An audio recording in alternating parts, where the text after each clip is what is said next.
Alright guys, so last thing we're going to cover in my class is how to find the volume of a sphere, okay? To do that, what I want to do really quick is I'm going to go ahead and once again say to you guys, if you're watching this video, there's a really good chance you've probably already scanned the QR code that's on the bottom part of this first unit. It deals with finding the volumes of these shapes.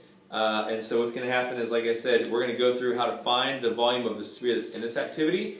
And then if you have any other questions, you guys can always come find me after school or whatever the case is in room 12. Okay? Actually, probably find me before school if you need help with tutoring and stuff like that. All right, so let's go ahead and start off. What I'm going to do is I'm going to use this tool to draw a circle. And then what we'll do is, once I get that drawn, there we go.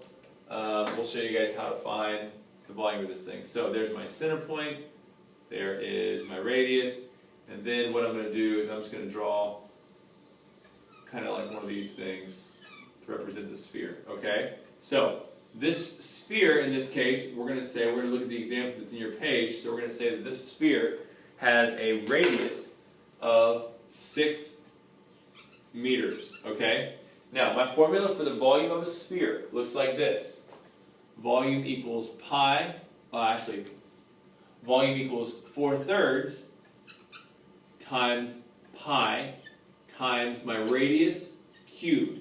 Now, this one tends to be the easiest one of all of them for most students because all you have to do is punch a bunch of numbers into your calculator, okay? The 4/3, you can put that into your calculator.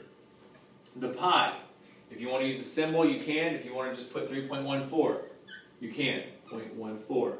And then finally, the radius cubed, 3, is in this case 6 times 6 times 6, okay?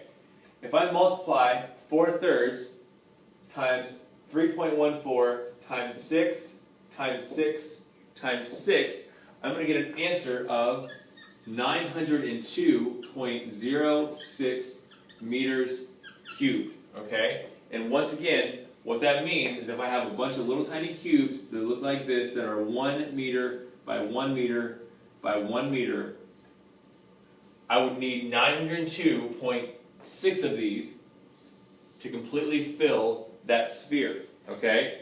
The 4/3 acts just like the 1/3 does in the cones, where it takes into account the shape, and the same thing for the 4/3.